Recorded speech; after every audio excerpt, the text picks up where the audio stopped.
देखो हम बात कर रहे हैं आपसे ओवरलैपिंग की। देखो अगर मैं z एक्सिस को इंटर न्यूक्लियर एक्सिस लेके चलता हूं, z एक्सिस को इंटर न्यूक्लियर एक्सिस लेके चलता हूं, तो इंटर न्यूक्लियर एक्सिस पे सिग्मा बॉन्ड बनेगा। s हमेशा s के साथ सिग्मा बॉन्ड ही बनाता है, यानी कि इंटर न्यूक्लियर एक्सिस पे ही होता है। इसके पास एक्सिस ही एक होता है, अकेला होता है s। p जो है उसके पास अगर z एक्सिस पे है p, तो वो इंटर न्यूक्लियर एक्सिस पर सिग्मा बॉन्ड बनाएगा। और अगर z की जगह वो y पे है या x पे है, देखो या तो x पे है या y पे है, तो दोनों में ही वो पाई बॉन्ड बनाएगा। ठीक है, अब ओवरलैपिंग देख लो आप। पॉजिटिव ओवरलैपिंग का मतलब है s s के साथ जुड़ के ये बनाएगा, p p के साथ जुड़ के ये बनाएगा, px या py जुड़ के ये बड़ा बनाएंगे। ठीक है, लेकिन अगर हो नेगेटिव ओवरलैपिंग, तो देखो s और p, अच्छा ये तो इसका ही है, पॉजिटिव का ही है, ये भी पॉजिटिव का है, s और p z एक्सिस पे और s जुड़ेंगे और ओवरलैप करके pzs बनाएंगे। ठीक है, नेगेटिव ओवरलैपिंग में ये दो s ऑर्बिटल्स हैं, ये जब जुड़ेंगे तो ये इस तरीके से दूर भागेंगे, और ये जो p ऑर्बिटल्स हैं जब ये जुड़ेंगे नेगेटिव ओवरलैपिंग में, मतलब दिखाई भी दे रहा है आपको नेगेटिव और पॉजिटिव, जब ये जुड़ेंगे तो ये दूर भागेंगे। देखो इनके पीछे से बबल बड़ा हो जाता है और आगे वाला छोटा हो जाता है, ये दूर भाग रहे हैं। अब इसको देखो आप, ये जब दूर भागेंगे तो कैसे हो जाएंगे, जैसे ये वाला जो है ये थोड़ा सा ये दूर भागकर ऐसा हो जाएगा, ये दूर भागकर ऐसा हो जाएगा, और आपको कुछ इस तरीके की शेप दिखाई देगी। ठीक है, अब बारी आती है जीरो ओवरलैपिंग की, यानी कि जो ओवरलैप होना ही नहीं चाहते। एक्स एक्सिस पे जो है वो वाई एक्सिस के साथ ओवरलैप नहीं होगा, एक्स एक्स के साथ ओवरलैप होगा, वाई वाई के साथ होगा, जेड जेड के साथ होगा।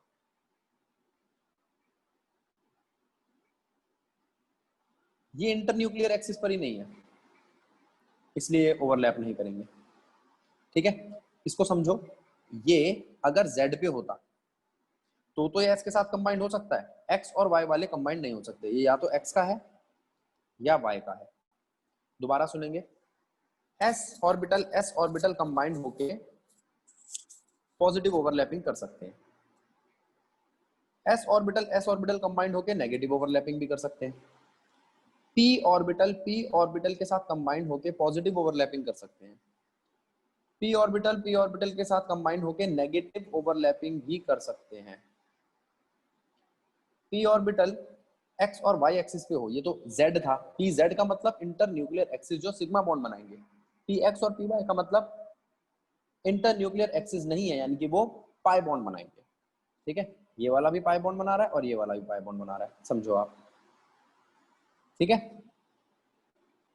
फिर नीचे आती है जीरो ओवरलैपिंग। जीरो ओवरलैपिंग का मतलब है इनके एक्सेस सेम नहीं है, या तो ये एक्स और वाई के हैं, या फिर एस जो है वो ऐसे पी के साथ बॉन्ड बना रहा है जो इंटर न्यूक्लियर एक्सिस पर नहीं बैठा। ठीक है, मॉलिक्यूलर ऑर्बिटल थ्योरी की हम बात कर रहे हैं, मॉलिक्यूलर ऑर्बिटल थ्योरी। अच्छा, ऑर्बिटल्स तो एटम के होते हैं जिनको हम इलेक्ट्रॉनिक ऑर्बिट बोलते हैं, लेकिन मॉलिक्यूल्स के भी ऑर्बिट होते हैं, उन्हें हम मॉलिक्यूलर ऑर्बिटल कहते हैं इस एमओटी के हिसाब से। देखते हैं, अब जरा ध्यान दो, जैसे एटम में ऑर्बिटल्स होते हैं, एटम में ऑर्बिटल्स होते हैं और वो ऑर्बिटल्स में इलेक्ट्रॉन्स रिवॉल्व करते हैं। जैसे मान लो ये आपका न्यूक्लियस है, उसके ये इलेक्ट्रॉन्स के ऑर्बिटल सराउंडेड है, तो ये इलेक्ट्रॉन ऐसे करके घूमेगा। ठीक है, ठीक है, अब वो कहता है ऐसे ही मॉलिक्यूल्स के ऑर्बिट होते हैं। जो एटम होता है उसमें सिर्फ एक ही न्यूक्लियस होता है जिसके इन्फ्लुएंस में इलेक्ट्रॉन्स आते हैं, मॉलिक्यूल्स में एक से ज्यादा न्यूक्लियस होते हैं। ठीक है, अच्छा, और एक और बात, ये जैसे एटॉमिक ऑर्बिटल्स में पॉली अफबाउ हुंस रूल होते थे, मॉलिक्यूलर ऑर्बिट भी उन सभी रूल्स को मानते हैं, पॉली अफबाउ और हुंस रूल को, उसी मैनर में। लेकिन मॉलिक्यूलर ऑर्बिट जो होते हैं उनमें दो तरीके की बॉन्डिंग होती है, एक तो मॉलिक्यूलर बॉन्डिंग मॉलिक्यूलर ऑर्बिटल और एक होते हैं एंटी बॉन्डिंग मॉलिक्यूलर ऑर्बिटल। ठीक है, जैसे अभी मैंने आपको बताया था पॉजिटिव ओवरलैपिंग, नेगेटिव ओवरलैपिंग, वैसे यहाँ पर इस थ्योरी में क्या है, बॉन्डिंग और एंटी बॉन्डिंग। बॉन्डिंग का मतलब बॉन्ड बना के स्टेबिलिटी लाएंगे, और एंटी बॉन्डिंग का मतलब वो बॉन्ड नहीं बनाएंगे और वो उनके पास एनर्जी होगी और वो स्टेबिलिटी को खराब करेंगे। एंटी बॉन्डिंग ऑर्बिटल्स स्टेबिलिटी खराब करते हैं, बॉन्डिंग ऑर्बिटल्स स्टेबिलिटी बढ़ाते हैं। अब मैं इसके पोस्टुलेट्स पढ़ता हूँ जो एनसीईआरटी ने लिख रखे हैं। पहला postulate, the electron in a molecule are present in various molecular orbitals. The electron in a molecule are present in various molecular orbital as electrons of atoms are present in various atomic orbital। जिस तरीके से electron present होते हैं atom के orbitals में, वैसे ही molecule के orbitals में होते हैं। दूसरा point, atomic orbitals of comparable energies are proper symmetry energies and proper symmetry combined to form a molecular orbital. तो वो आपके एटॉमिक ऑर्बिटल्स कंबाइंड होके मॉलिक्यूलर ऑर्बिटल बनाएंगे जिनकी एनर्जीज कंपेरेबल होगी, यानी कि px का px के साथ मिलेगा। ठीक है, और एक y ऑर्बिटल बनाएगा, x का है तो y बनाएगा, y का है तो y बनाएगा, z का है यानी कि इंटरन्यूक्लियर एक्सिस पे है तो सिग्मा बनाएगा। याद रहेगा, ये जरा ध्यान देना, अभी मैं इसको बताऊंगा अभी आगे। लेकिन उनकी एनर्जीज जो है वो कंपेरेबल होनी चाहिए। ठीक है, तो वो कंपेरेबल एनर्जी वाले एटॉमिक ऑर्बिटल्स मिलकर, यानी कि दो एटॉमिक ऑर्बिटल्स मिलकर एक मॉलिक्यूलर ऑर्बिटल बनाते हैं। अब अगला पॉइंट देखो, while an electron in atomic orbital is influenced by one nucleus, in a molecular orbital it is influenced by two or more nucleus। जैसा कि एटॉमिक ऑर्बिटल में एक ही न्यूक्लियस था जिसके इन्फ्लुएंस में इलेक्ट्रॉन्स रहते थे, मॉलिक्यूलर ऑर्बिटल्स में एक से ज्यादा न्यूक्लियस के इन्फ्लुएंस में रहते हैं। तो ये क्या भी रहा है, दस N atomic orbital is monocentric while a molecular orbital is polycentric. Atomic orbital में एक ही सेंटर होता था, मॉलिक्यूलर ऑर्बिटल में कई सारे सेंटर होते हैं, उन सभी न्यूक्लियस के इन्फ्लुएंस में वो इलेक्ट्रॉन्स घूम रहे होते हैं। ठीक है, आगे ध्यान दो, the number of molecular orbital form is equal to the number of combining orbitals. तो मॉलिक्यूलर ऑर्बिटल्स उतने ही बनेंगे जितने कंबाइंड होंगे atomic orbitals। When two atomic orbitals combine, two molecular orbitals are formed, एक bonding और एक एंटी बॉन्डिंग। अगर दो एटॉमिक ऑर्बिटल्स कंबाइंड होंगे तो दो मॉलिक्यूलर ऑर्बिटल बनेंगे, एक बॉन्डिंग और एक एंटी बॉन्डिंग। कैसे बनेंगे अभी मैं आपको दिखाऊंगा। इसके बाद बारी आती है, the bonding molecular orbital has lower energy than and hence greater stability than corresponding anti-molecular orbital। जो bonding molecular orbitals होते हैं ना, उनकी एनर्जी कम होती है लेकिन स्टेबिलिटी ज्यादा होती है, और एंटी बॉन्डिंग जो होते हैं उनकी एनर्जी ज्यादा होती है और रिलेटिवली उनकी स्टेबिलिटी कम होती है। ठीक है, अच्छा अगला पॉइंट, इसके बाद बारी आती है इस लास्ट पॉइंट की। देखो, just an electron probability distribution around the nucleus in an atom is given by atomic orbital। The electron probability distribution around a group of nucleus in a molecule is given by a molecular orbital। जिस तरीके से कि आप जानते हो कि electron के पाए जाने की प्रोबेबिलिटी किसी न्यूक्लियस के चारों ओर को हम ऑर्बिटल कहते हैं, एटॉमिक ऑर्बिटल। वैसे ही मॉलिक्यूलर ऑर्बिटल हम किसको कहते हैं, मॉलिक्यूल्स में इलेक्ट्रॉन के पाए जाने की प्रोबेबिलिटी। लास्ट पॉइंट मैंने आपको बता ही दिया था कि ये भी अफबाउ प्रिंसिपल को, पॉलीज को, और पॉलीज एक्सक्लूशन प्रिंसिपल को और हुन्स रूल को मानते हैं। बच्चों एक बार ध्यान दो, मैं आपसे बात कर रहा हूं कि एटॉमिक ऑर्बिटल्स किस तरीके के दिखाई देते हैं। देखो, हमने शेल, सब शेल, ऑर्बिटल और स्पिन नंबर की बात कर रखी है। ठीक है, शेल को n से रिप्रेजेंट किया जाता है, सब शेल को l से रिप्रेजेंट किया जाता है, ऑर्बिटल को ml से और स्पिन नंबर को ms से। ठीक है, ये सारी बातें हमने लेसन नंबर 2 में डिस्कस करी थी, तो इसको मैं दोबारा एक्सप्लेन नहीं करने जा रहा हूं। बस मैं ये बता रहा हूं, जो s ऑर्बिटल होता है, s सब शेल होता है, उसके पास सिर्फ एक ऑर्बिटल होता है। p सब शेल के पास तीन ऑर्बिटल होते हैं, px, py, pz। अच्छा, जो मैं आपको मॉलिक्यूलर ऑर्बिटल के एग्जांपल्स कराऊंगा, मैं उसमें डी की बात नहीं करूंगा, तो अभी मैं सिर्फ एस और पी को ही एक्सप्लेन कर रहा हूं। तो पी के पास 3 एटॉमिक ऑर्बिटल हैं, अभी बताया था 3 एटॉमिक ऑर्बिटल है, तो बाकी के और 3 एटॉमिक ऑर्बिटल के साथ मिलके वो 6 मॉलिक्यूलर ऑर्बिटल बनाएंगे। कैसे 6 मॉलिक्यूलर ऑर्बिटल बनाएंगे अभी बताते हैं हम आपको, ठीक है। एस के पास एक ही एटॉमिक ऑर्बिटल है।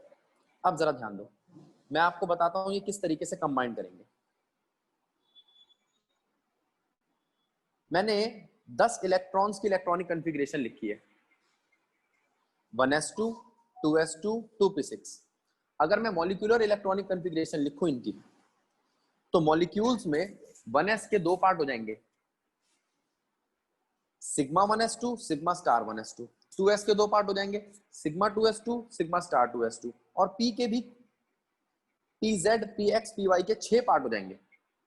z एक्सिस मतलब inter nuclear axis, inter nuclear axis पे आपके 2 पार्ट बनेंगे, sigma 2p z2 sigma 2p star z2, bonding anti bonding. अब पाई के भी 2 पार्ट्स बनेंगे, पाई 2px2 2py2 pi star 2px2 2py2। तो यहाँ पे आपको 1 2 3 4 5 6 ऑर्बिटल्स दिखाई दे रहे हैं, 6 मॉलिक्यूलर ऑर्बिटल्स। क्यों? किनसे? जो 3 एटॉमिक ऑर्बिटल से बने, ठीक है। px py pz याद रखना है, z जो होगा सिग्मा बनाएगा, x और y जो है जो इंटर न्यूक्लियर एक्सिस पे नहीं है वो पाई बनाएंगे। और इसका मतलब क्या है, ये पाई है 2px जो बराबर एनर्जी का है 2py के, ठीक। एक बात, दूसरी बात, ये बॉन्डिंग है, ये एंटी बॉन्डिंग है, जिसके ऊपर मैंने स्टार बनाया वो एंटी बॉन्डिंग है। एक बार फिर से स्टार्टिंग से ऊपर से देखो, एटॉमिक ऑर्बिटल मैंने लिए हैं 10 के। अगर किसी के पास 10 इलेक्ट्रॉन है तो हम उसको भरते हैं 1s2 2s2 2p6 में। अगर मैं इनके मॉलिक्यूलर इलेक्ट्रॉनिक कॉन्फ़िगरेशन को देखूं, तो 1s को मैं तोड़ूंगा 2 हिस्सों में, बॉन्डिंग और एंटी बॉन्डिंग, सिग्मा 1s2 और सिग्मा स्टार 1s2। स्टार का मतलब यहाँ पर है एंटी बॉन्डिंग। ऐसा ही मैं 2s के साथ करूंगा, सिग्मा 2s2 और सिग्मा स्टार 2s2। फिर यहाँ पे स्टार का मतलब क्या है, एंटी बॉन्डिंग। फिर मैं यहाँ पर p को तोड़ूंगा 3 हिस्सों में, z को sigma 2pz2 sigma star 2pz2 और x और y को पाई 2px2 2py2 pi star 2px2 2py2। तो टोटल यहाँ पे मुझे ये एटॉमिक ऑर्बिटल्स दिखाई दे रहे हैं जिनके अंदर कितने इलेक्ट्रॉन आएंगे, 20, ठीक है। लेकिन इनको किस तरीके से, किस ऑर्डर में एनर्जी के हिसाब से भरा जाएगा, वो मेरे पास 2 पैटर्न है, हाइड्रोजन से नाइट्रोजन तक के लिए और ऑक्सीजन से नियॉन तक के लिए।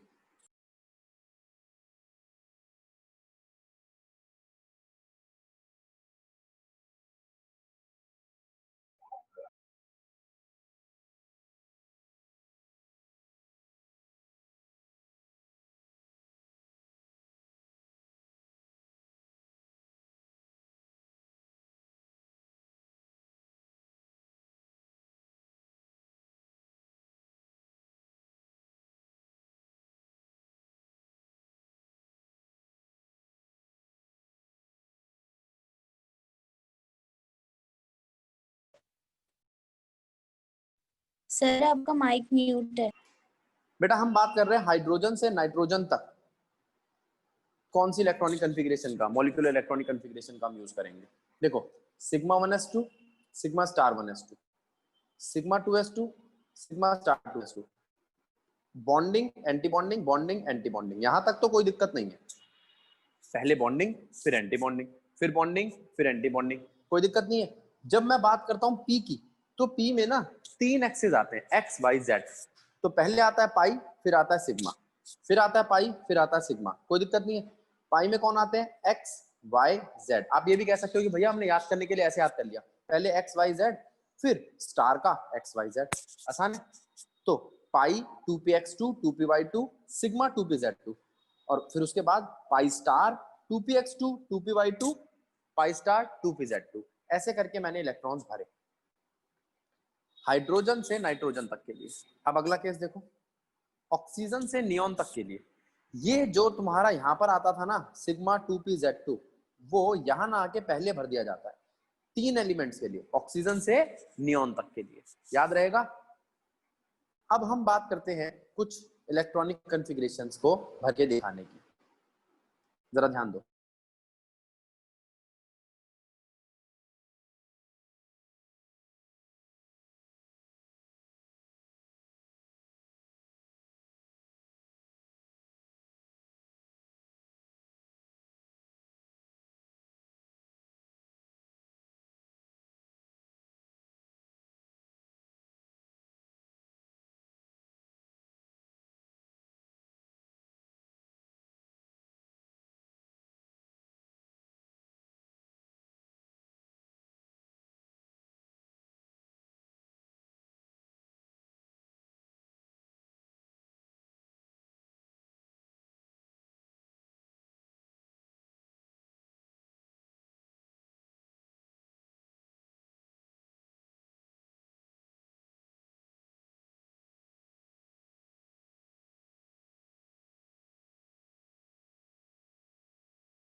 सर आपकी आवाज ही नहीं आ रही।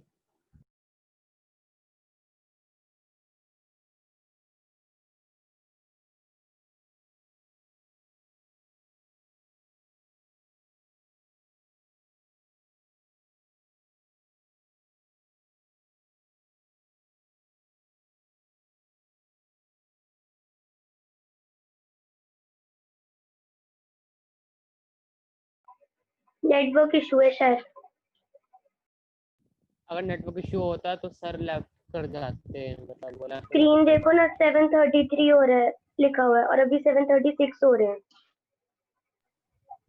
तो फिर तब तक स्क्रीन शेयर Increase हो बंद हो गया। जाती है, पता नहीं।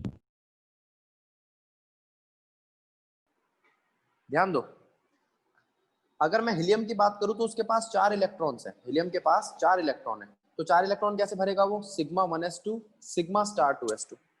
ठीक है, इसको रिपीट करा रहा हूं मैं, बीच में आवाज रुक गई थी। तो N2 के पास कितने इलेक्ट्रॉन होंगे, sigma 1s2 sigma star 1s2 sigma 2s2 sigma star 2s2, ये तो 8 इलेक्ट्रॉन नॉर्मल है। फिर पाई 2px2 2py2 सिग्मा 2pz2। तो मैं नाइट्रोजन तक के लिए इस इलेक्ट्रॉनिक कॉन्फ़िगरेशन के पैटर्न को फॉलो कर रहा हूं। 14 इलेक्ट्रॉन मैंने कहां तक भरे, यहां तक। ठीक है, अब अगर मुझे ऑक्सीजन के लिए फॉलो करना होगा तो मुझे 2pz2 पहले भरना होगा।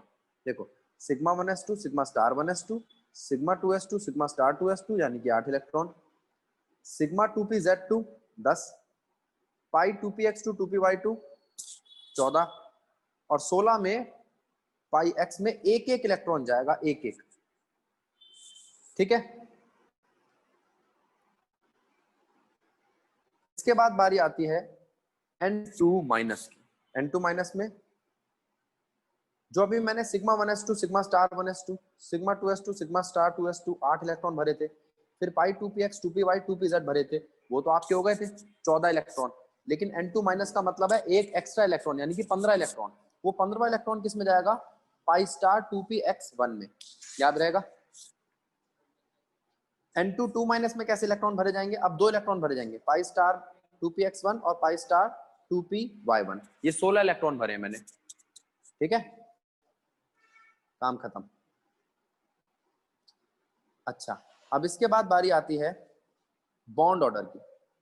अगर कोई आपसे पूछे बॉन्ड ऑर्डर क्या होता है, तो बॉन्ड ऑर्डर होता है half of bond pair electron और anti bond pair bond order का मतलब है half of bond pair electrons minus anti bond pair electrons. अब मैं देखता हूँ बॉन्ड पेयर इलेक्ट्रॉन और एंटी बॉन्ड पेयर इलेक्ट्रॉन क्या है। मैंने कार्बन ये C2 का एग्जांपल लिया जिसके पास 12 इलेक्ट्रॉन है, ठीक है। तो इसमें 1s2, ये 2s2 और पाई 2px 2py2 ये सारे क्या है। तो देखा हमने कि कार्बन के इस केस में सिग्मा बॉन्ड, ये सिग्मा बॉन्ड, ये वाला सिग्मा बॉन्ड और ये वाला पाई बॉन्ड, ये बॉन्डिंग इलेक्ट्रॉन्स है और जिन पे स्टार बना हुआ है वो एंटी बॉन्डिंग है। तो एंटी बॉन्डिंग के मुझे 4 दिखाई दे रहे हैं और बाकी के जो 8 हैं ये बॉन्डिंग है। तो आप क्या करोगे, half of bond pair electron minus anti bond pair electron, half of 8 minus 4। 8 है बॉन्ड पेयर इलेक्ट्रॉन और 4 है एंटी बॉन्ड पेयर इलेक्ट्रॉन। तो बॉन्ड पेयर कितना बॉन्ड आया, 2। तो यानी कि C2 के अंदर यहाँ पर आपका जो बॉन्ड ऑर्डर आ रहा है वो है 2। अब C2 माइनस में देखें, C2 माइनस में क्या आ रहा है बॉन्ड ऑर्डर, C2 माइनस में 1 इलेक्ट्रॉन और एक्स्ट्रा आ गया, सिग्मा 2pz1, 1 इलेक्ट्रॉन एक्स्ट्रा आ गया। इसका मतलब बॉन्ड पेयर इलेक्ट्रॉन हो गए 9, 9 माइनस 4 का हाफ आएगा 2.5, ठीक है।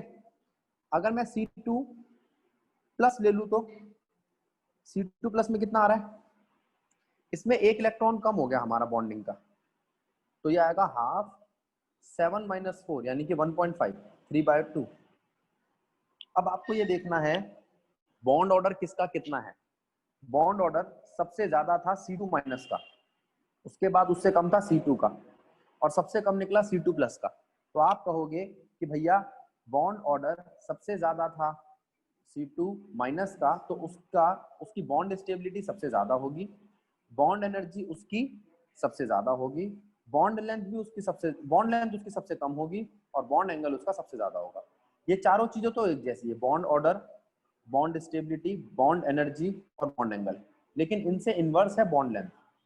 जितना बॉन्ड ऑर्डर ज्यादा उतनी बॉन्ड लेंथ कम,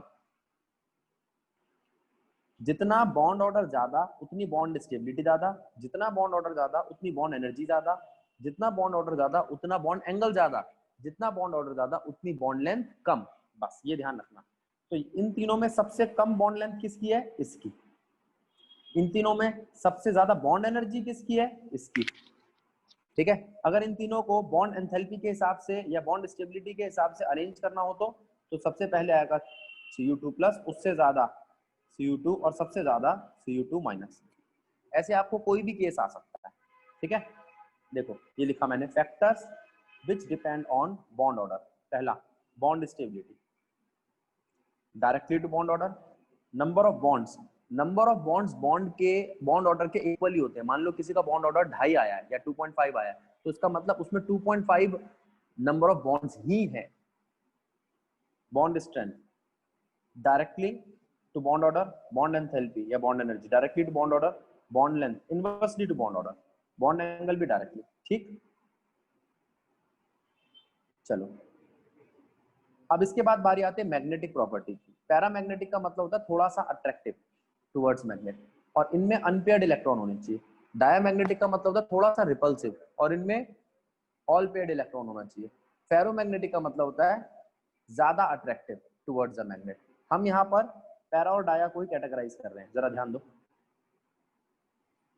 अगर मैं इसको देखूं, इस वाले को, तो इसके पास एक भी अनपेयर्ड इलेक्ट्रॉन नहीं है, ऑल पेयर्ड इलेक्ट्रॉन है, तो ये डायमैग्नेटिक है।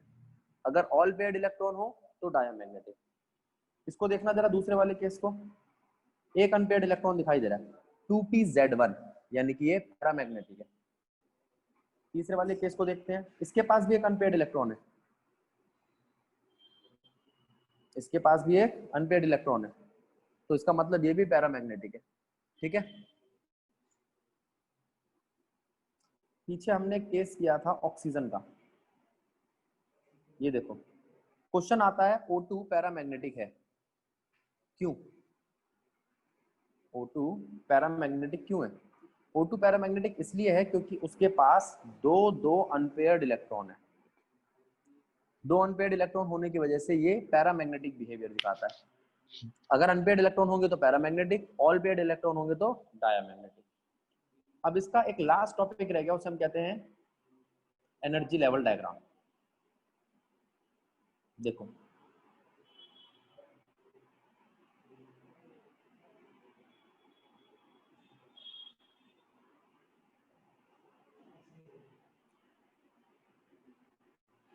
अगर मैं आपसे बात करूं 1s की, तो 1s में आप एटॉमिक ऑर्बिटल्स दिए थे,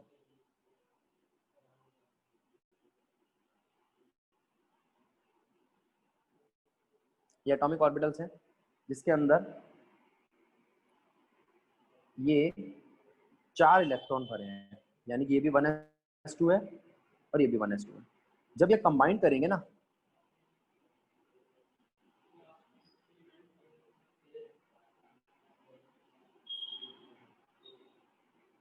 तो ये कुछ इस हिसाब से मॉलिक्यूलर ऑर्बिटल्स बनाएंगे।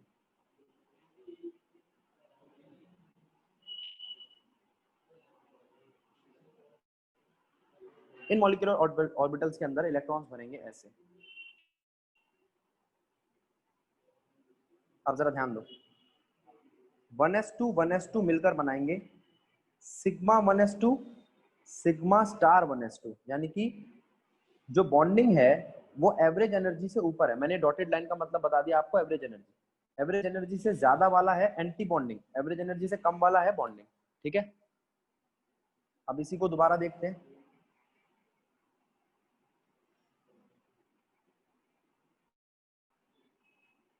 सेम है, यह है 2s2 के लिए। अब 2s2 के लिए है तो इन सबको बदल के 2 कर देता हूं मैं।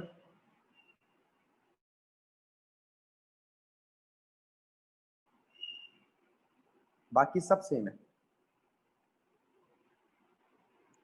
तो ये बनेगा 2s2 2s2, ये सिग्मा 2s2, ये सिग्मा स्टार 2s2। कोई दिक्कत नहीं है। अब देखते हैं हम ये चीज पी के लिए।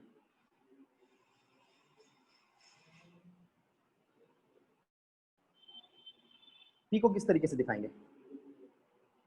पी के पास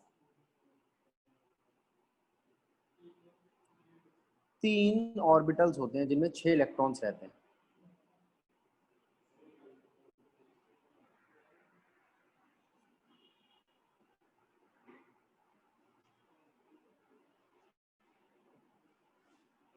छह इलेक्ट्रॉन्स रहते हैं।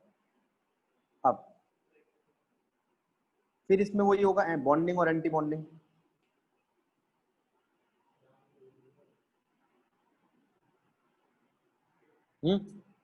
बॉन्डिंग में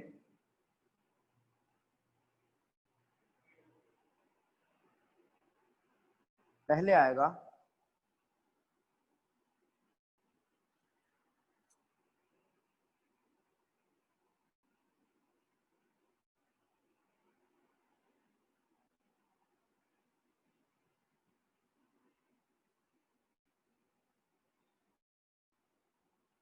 sigma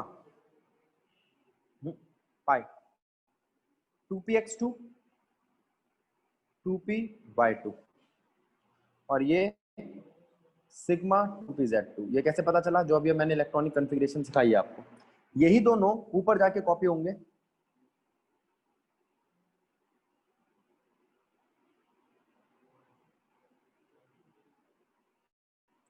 sigma star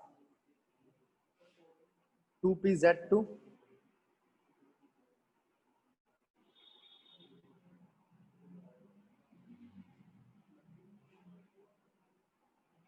pi star 2px2 2py2।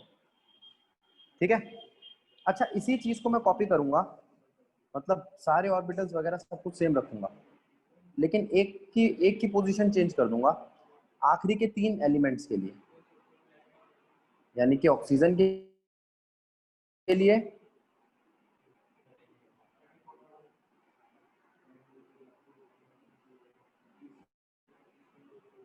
Fluorine के लिए और नियॉन के लिए। उन 3 एलिमेंट्स के लिए मैं किसकी पोजीशन चेंज करूंगा, जरा ध्यान दो। नीचे अब सिग्मा 2pz2 पहले भरा जाएगा।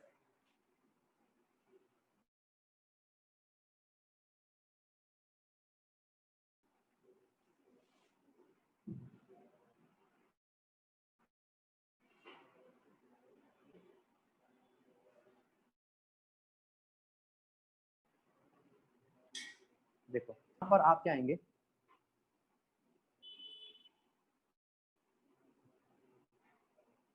सिग्मा 2p(Z2) पहले भरा जाएगा।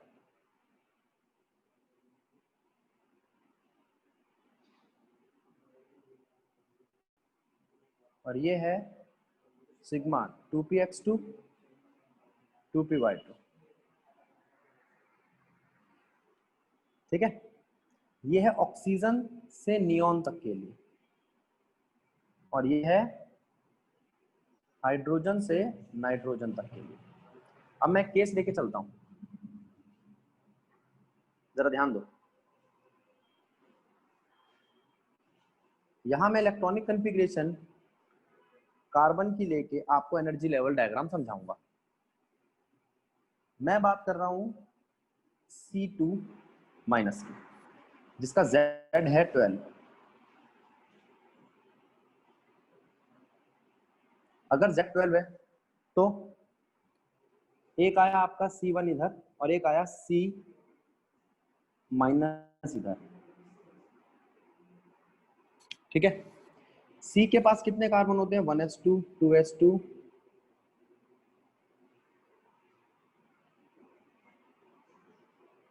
2p2। यहाँ पे भी 1s2 2s2 2p2 होना चाहिए था, लेकिन एक इलेक्ट्रॉन इसके पास एक्स्ट्रा उधार का है, तो ये हो जाएगा 2p3। ठीक है, अब देखो मैं कौन से सेट एज इट इज उठा के ला रहा हूं। एक तो ये,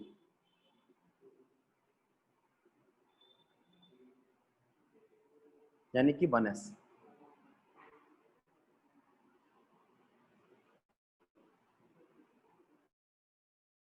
वन एस के केस में कोई चेंज नहीं आया। फिर आता है ये,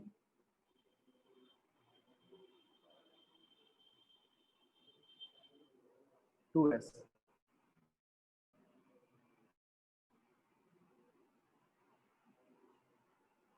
फिर बारी आती है 2p की। देखो भैया, 1s और 2s में तो कोई दिक्कत नहीं है, 2p में देखो क्या दिक्कत है। 2p के इलेक्ट्रॉन्स अगर मैं भरूं तो 2 ही इलेक्ट्रॉन्स हैं।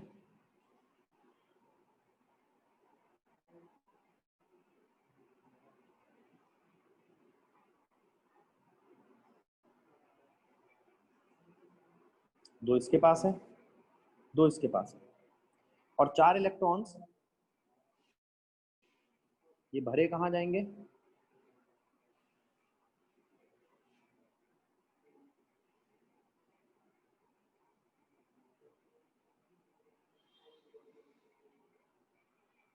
पाई 2px2 2py2। ठीक है, बस ये हो गया इसका एनर्जी लेवल डायग्राम। अच्छा, अगर इसमें सिग्मा भी भरना होता तो, अगर 2 और इलेक्ट्रॉन आते तो मैं यहाँ भरता, और 2 इलेक्ट्रॉन आते तो मैं ऊपर भरता, और इलेक्ट्रॉन आते तो और ऊपर भरता। देखो यहाँ पर जो P माइनस है, ये जो ये C माइनस था, मैंने ध्यान नहीं दिया, इसमें 3 इलेक्ट्रॉन है। 3 इलेक्ट्रॉन है, इसका मतलब इसमें 1 इलेक्ट्रॉन अभी आएगा। ये आया 1 इलेक्ट्रॉन। ठीक है, ये थोड़ी जगह कम है, ये दोनों के दोनों एवरेज एनर्जी से कम होनी चाहिए। ये बॉन्डिंग भरे हैं मैंने अभी, पाई 2px2 2py2 और सिग्मा 2pz2। इन इलेक्ट्रॉन्स को फिल करने के लिए ना आप इलेक्ट्रॉनिक कॉन्फ़िगरेशन की मदद ले लिया करो। पहले इलेक्ट्रॉनिक कॉन्फ़िगरेशन लिख लो, मैं लिख देता हूँ इसकी electronic configuration, molecular electronic configuration 1s2 star 1s2 2s2 star 2s2, फिर पाई 2px2 2py2, फिर सिग्मा 2pz1। अच्छा, 2pz1 है, इसका मतलब अनपेयर्ड इलेक्ट्रॉन है, इसका मतलब ये पैरामैग्नेटिक होगा। बॉन्ड ऑर्डर इसका निकाल सकते हो आप, जिससे आपको नंबर ऑफ बॉन्ड पता चल जाएंगे, और किसी और से कंपेयर करके आप ये भी पता लगा सकते हो किसकी बॉन्ड एंथैल्पी ज्यादा है।